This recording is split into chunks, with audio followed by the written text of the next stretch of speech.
할렐루야. 우리 함께 믿음의 고백 드림으로 2023년 9월 14일 목요일 새벽 기도회를 하나님 앞에 함께 드리겠습니다. 나는 전능하신 아버지 하나님 천지의 창조주를 믿습니다. 나는 그의 유일하신 아들 우리 주 예수 그리스도를 믿습니다.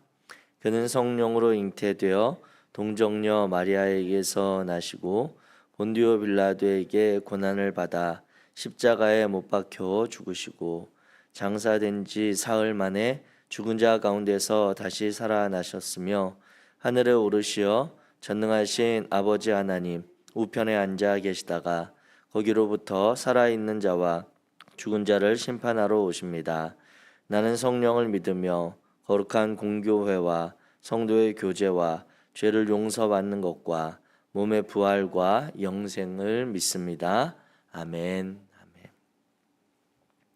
우리 찬송가 364장입니다. 364장.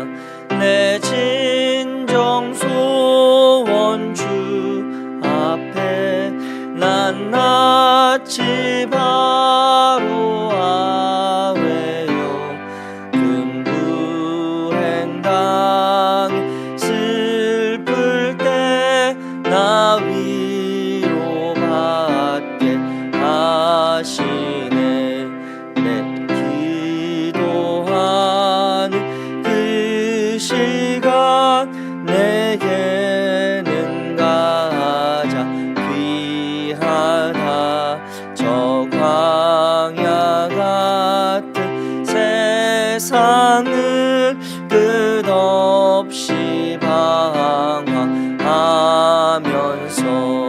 위태한 길로 나갈 때 주께서 나를 이끌어 그 보좌 앞에 나아가 큰 은혜 받게 하시네 내 기도한 그 시간 그때가 가장 즐겁다 이때껏 지은 죄로 내 마음 심히 아파도 참 마음으로 뉘우쳐 다 숨김없이 아뢰면 주 나를 위해 복 주사 새 은혜 부어 주시네 내 기도하는 그 시간 그때가 가장 즐겁다 주 세상에서 일찍이 저 요란한 곳 피하여 인들에서 나 산에서 온 밤을 세워 지내사 주 예수 친히 기도로 근본을 보여주셨네 아멘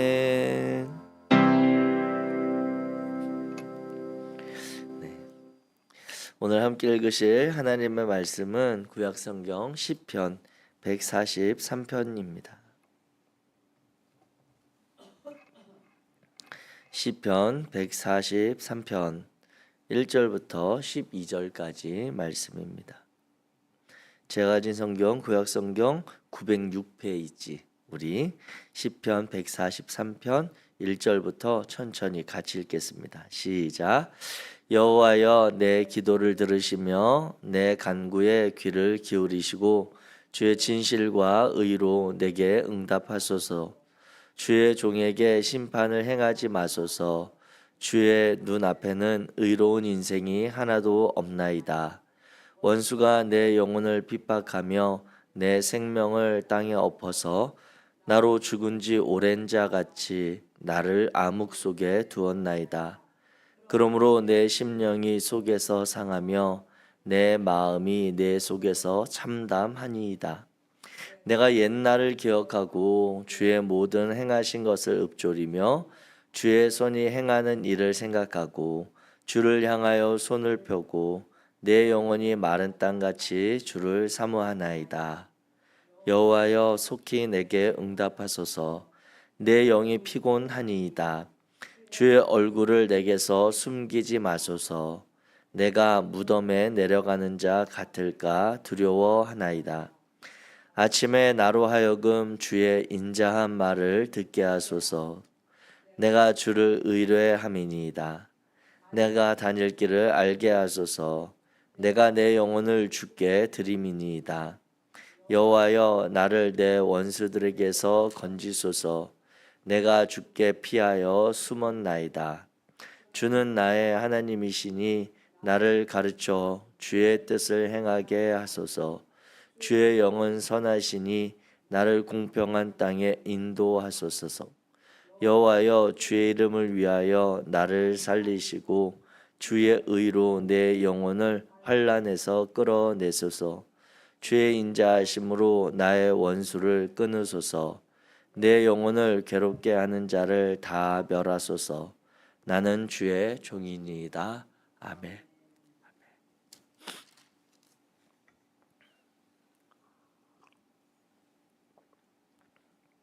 우리가 오늘 시편 143편의 말씀을 함께 읽었습니다.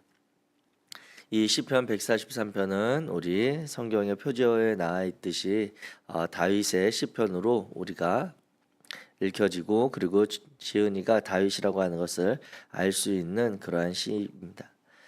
내용상으로 보았을 때 이 내용은 이제 다윗이 어려움 당하는 그러한 과정 가운데 하나님의 도우심을 구하며 또 자신을 어렵게 하고 핍박하는 자들을, 그들을 향하여 하나님께서 원수를 좀 갚아달라고 하는 전형적인 개인 탄원시의 그러한 성격으로 되어 있습니다. 그런데 이 시편 143편의 상황을 볼 때 이때의 상황은 압살롬에게 아마 박해당했을, 그러니까 다윗의 인생 중에 어려운 때가 참 많이 있었죠. 그리고 또 그가 하나님 앞에 이렇게 원수들의 핍박으로부터 구해달라고 하는 기도를 드려야 했던 상황들이 꽤 있었습니다.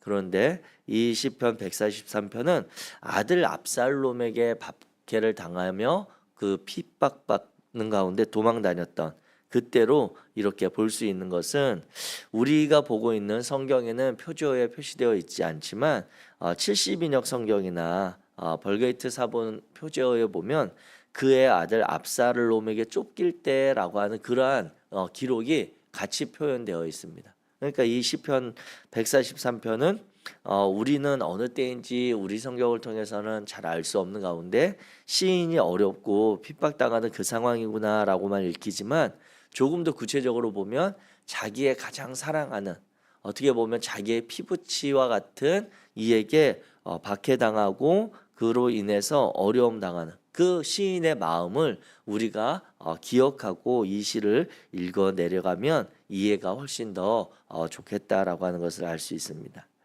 이 시편 133 143편 같은 경우에 크게 5부분으로 나누어지는데 이제 1절과 2절 그리고 3절과 4절 그리고 이제 5절, 6절, 7절, 9절, 10절, 12절 이렇게 되어 있습니다. 그래서 1절, 2절에 보면 자신의 기도를 들어달라고 하는, 그래서 자신이 지금 믿음으로 나아가 간구하는 대상이 누구인지를 밝히고 그리고 그분에게 자신의 마음을 좀 알아달라고 하는 기도를 드립니다. 그리고 3절 4절에 가면 자신의 지금 현재 상태, 내가 지금 어떤 어려움에 있는지 그리고 나를 괴롭게 하는 일이 무엇인지 그리고 그 대상이 구체적으로 사람이거나 어떤 대적자들이라고 한다면 그들은 어떻게 나를 괴롭게 하고 있는지를 표현하는 그러한 현재의 상황에 대한 설명입니다.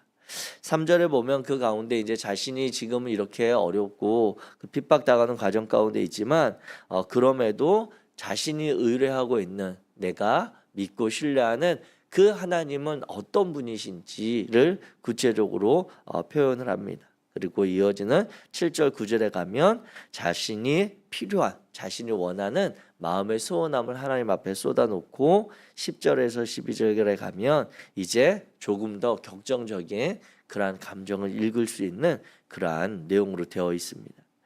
이와 같은 성격과 구조를 가지고 있는 이 시편 143편을 우리가 오늘 같이 읽었는데, 오늘 우리가 그 가운데 몇 부분을 같이 좀 살펴본다면 먼저 1절 말씀입니다. 우리 1절 말씀 같이 읽겠습니다. 시작. 여호와여, 내 기도를 들으시며 내 간구에 귀를 기울이시고 주의 진실과 의로 내게 응답하소서. 아멘. 시인인 다윗은 이 시를 지을 때 이 기도의 시작을 여호와 하나님을 부르며 시작을 합니다. 우리가 기도할 때 늘 그렇듯이 시인도 여호와 하나님을 향해서 먼저 선언하고 그 이름을 부르며 나아가는데, 이 이름을 부를 때 특별히 우리가 기억되는 것은 우리가 하나님의 이름을 부를 때 우리의 일상적인, 우리가 안전하고 편안한 가정 가운데 그리고 우리의 일이 순적하게 풀려지거나 우리가 다른 어떤 이런 절박한 상황이 아닐 때에 여호와 하나님의 이름을 부르는 것과, 또 오늘 시인과 같이 정말 마음의 참담함이나 아니면 현실적인 그런 어려움, 그런 간절함과 절박함이 있는 상황에서 여호와 하나님의 이름을 부를 때 우리 각자의 입장에서 생각해 보아도 그 이름의 무게나 그 이름의 떨림이 다르죠. 이것을 오늘 우리는 시편 143편을 통해 우리는 먼저 기억하게 됩니다. 여호와여, 내 기도를 들으시며 내 간구에 귀를 기울이시고 주의 진실과 의로 내게 응답하소서라고 하는 이 시인의 그 마음 그리고 고백 가운데 얼마나 그 여호와 하나님에 대한 그런 간절함이 있는지 그리고 그분을 향한 절박함이 있는지를 알 수 있습니다. 이 시에는 그러면서 1절에 보면 하나님 내게 귀를 기울이시고 응답하실 때 주님의 진실함, 즉 하나님의 진실함과 의로우심으로 나에게 응답하여 달라고 기도하고 있습니다.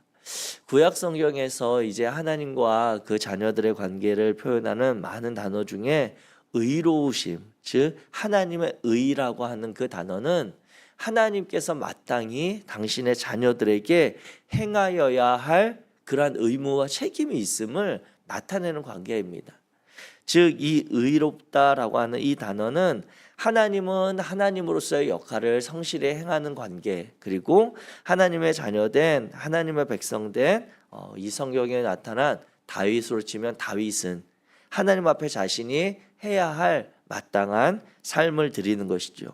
바꿔서 표현한다면 하나님의 의로 응답하여 달라고 하는 것은 우리의 삶의 자리 가운데 하나님은 우리를 어떤 대상으로 바라보고 우리와 관계 맺고 계신지 기억하여 달라고 하는 것입니다.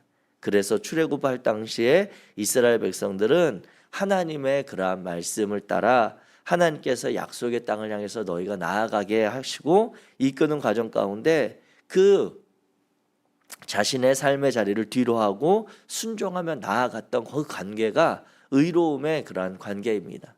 또 홍해를 만났을 때 뒤로는 애굽의 군대가 먼지를 일으키며 쫓아오고 앞에는 홍해가 가로막고 있는 그 상황 가운데 하나님과 이스라엘 민족들과의 관계에 있어서 의로움은 하나님이 그 백성들을 구원해내는, 그것이 바로 하나님의 의로우심이고, 그 하나님을 신뢰하며 모세의 지도를 따라 잠잠히 기다리며 하나님의 일하심을 바라볼 수 있었던 그 이스라엘 민족들이 바로 하나님께 의롭게 행한 것입니다. 이와 같이 다윗은 여호와 하나님 앞에 기도할 때, 하나님, 나의 이 간절함, 이 절박한 상황 가운데 나의 하나님이시지 않습니까? 내가 믿고 따르는, 신뢰하는 그 하나님이시지 않습니까? 하나님, 진실하고 의로운 관계 속에서 내게 응답해 달라고 하는 그러한 마음으로 나아가고 있습니다. 사랑하는 성도 여러분, 저와 여러분이 우리 하나님 앞에 기도할 때, 그리고 삶의 자리를 살아가실 때 그 하나님과 우리와의 사이에 있어서 의로움의 관계가 회복되어지고 그 관계를 따라 살아가는 성도들 되시기를 주의 이름으로 축복합니다. 우리가 기도할 때 우리는 그 하나님이 우리의 기도를 들으신다라고 하는 것을 신뢰하며 기도하는 것이죠. 우리가 하나님 앞에 나아가 엎드려 간구할 때 그 간구하는 것에는 하나님은 능히 우리를 도우실 수 있고 우리의 형편을 아신다라고 하는 그러한 우리의 하나님의 자녀됨에 그러한 관계가 있습니다. 또한 우리가 하나님 앞에 엎드릴 때 그 의로움의 관계는 하나님께서 우리를 향해서 외면하지 아니하시고 자비와 긍휼하심으로 우리를 도우실 것이라고 하는 그 기대에 반응하시는, 살아 역사하시는 하나님의 그런 관계가 있다라고 하는 것입니다. 오늘 우리의 이 기도의 자리가 여호와 하나님과 우리의 사이를 다시 더욱더 의롭게 하는 그러한 시간이 되어지기를 소망합니다. 아울러서 2절 말씀을 보게 되면 이제 다윗은 여호와 하나님을 향해서 기록할 때 하나님의 심판을 거두어 달라고 하는 그러한 기도를 드립니다. 2절 말씀 같이 읽습니다. 시작. 주의 종에게 심판을 행하지 마소서. 주의 눈앞에는 의로운 인생이 하나도 없나이다. 아멘. 이 다윗은 하나님 앞에 하나님께서 공의로 심판하시는 분이지만 동시에 진실로 자신의 죄를 참회하고 용서를 구하는 이에게는 하나님의 자비와 긍휼로 대해 주실 것을 믿고 나아가는 모습을 볼 수 있습니다. 시인의 그러한 고백은 하나님의 성품, 즉 하나님은 자비로우시며 인자가 풍성하신 하나님이라고 하는 그 믿음의 고백이 담겨 있는 것입니다. 더군다나 오늘 2절 말씀을 보게 되면 시인은 자신을 하나님 앞에서 주의 종입니다 라고 하는 표현으로 사용하고 있습니다. 이 시편 전체를 통틀어 볼 때 시인이 하나님께 나는 하나님의 종입니다 라고 하는 표현이 몇 번 등장하지 않아요. 몇 번 등장하지 않는 가운데 이 본문에 등장했다라고 하는 것은 자신이 하나님에게서 기대하고 있는 하나님이 모습이 어떠한 것인지를 떠올리게 하는데, 고대 근동에 있어서 종은 마땅히 주인에게 최선을 다하여 주인을 섬기고 주인의 말에 순종하고 복종하는, 자기의 의지와 자기의 생각을 꺾는 대상이 바로 종입니다.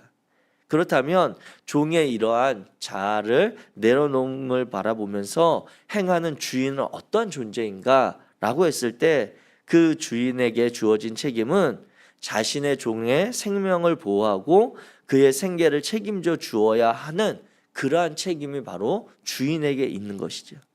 즉 시인이 하나님 앞에 주의 종을 심판을 행하지 마소서라고 고백했던 이 표현은 하나님께서 절대적으로 자신의 책임을, 자신의 안전을 책임져 주셔야 한다라고 하는 그러한 대상으로 시인이 바라보고 있다라고 하는 것이죠.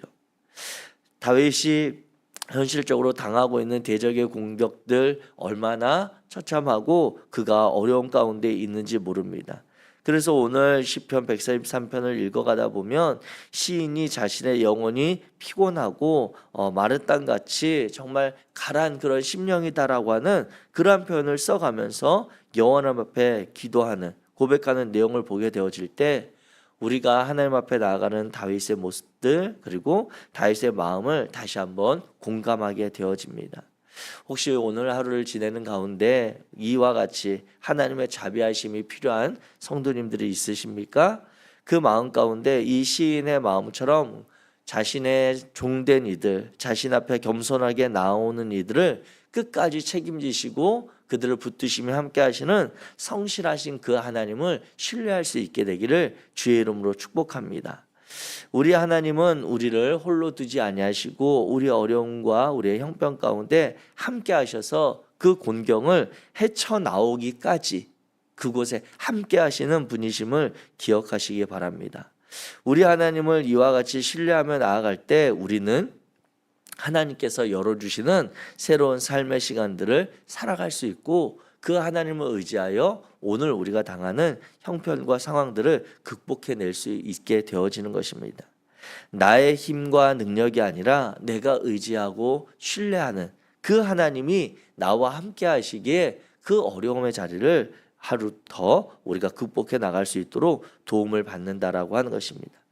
이와 같은 마음으로 시인이 이제 이 143편을 쭉 기록하며 나아가는 과정을 우리가 바라보게 됩니다. 그런데 특별히 이 말씀 가운데 우리가 기도하며 다시 한번 마음을 담기 원하는 것은 우리 7절 8절 말씀입니다. 7절 8절 말씀 시작. 여호와여 속히 내게 응답하소서. 내 영이 피곤하니이다. 주의 얼굴을 내게서 숨기지 마소서. 내가 무덤에 내려가는 자 같을까 두려워하나이다. 아침에 나로 하여금 주의 인자한 말씀을 듣게 하소서.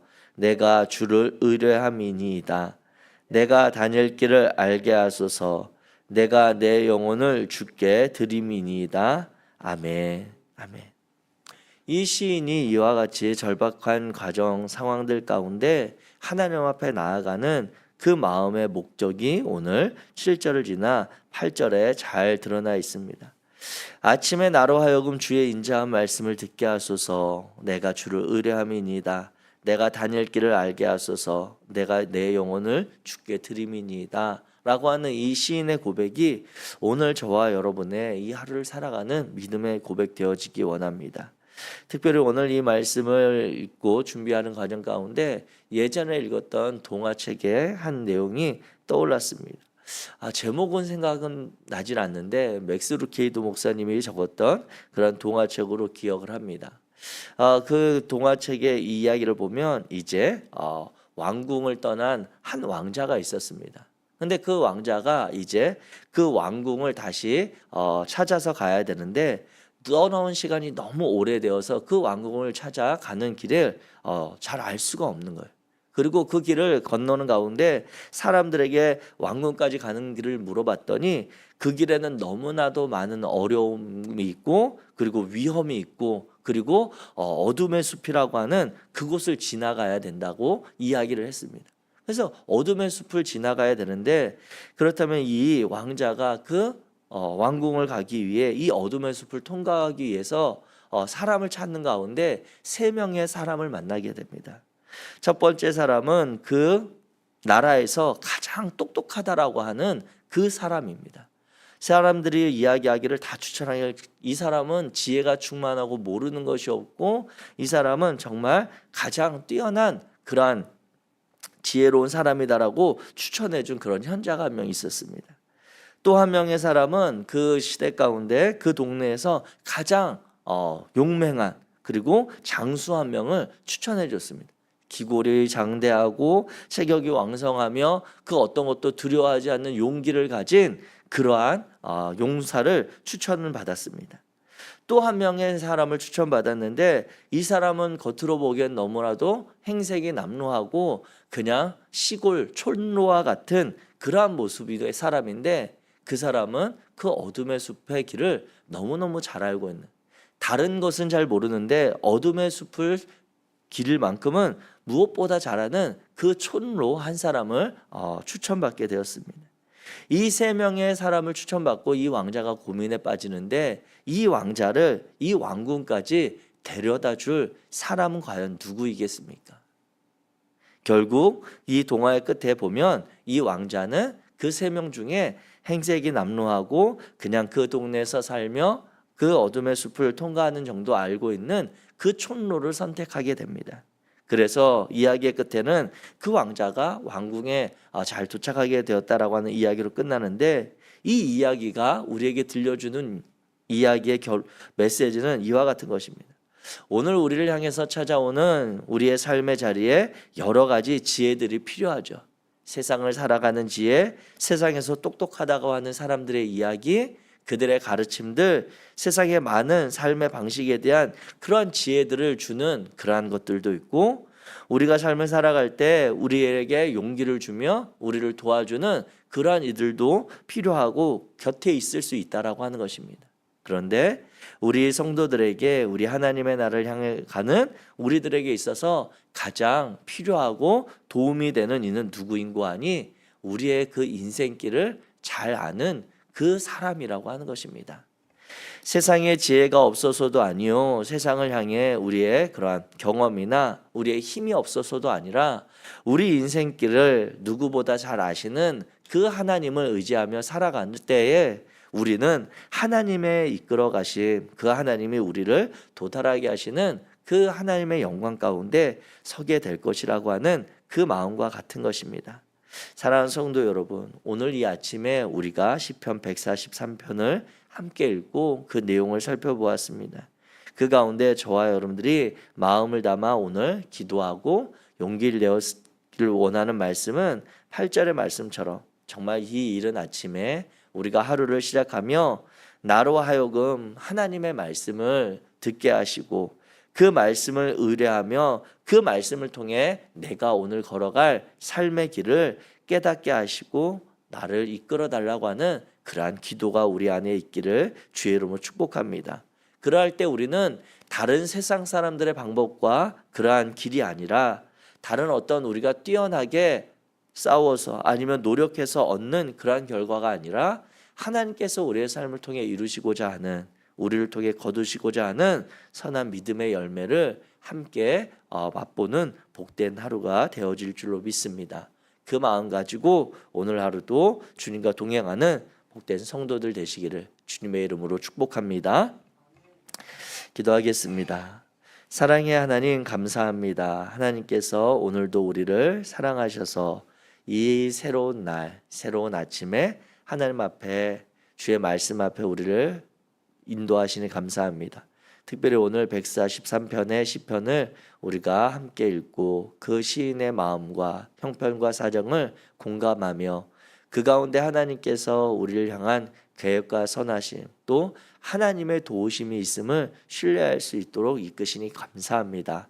여호와 하나님, 오늘 하루 살아갈 때에 이 하루에 주신 말씀을 기억하며 그 마음 붙들고 하나님과 동행할 수 있도록 도와주옵소서.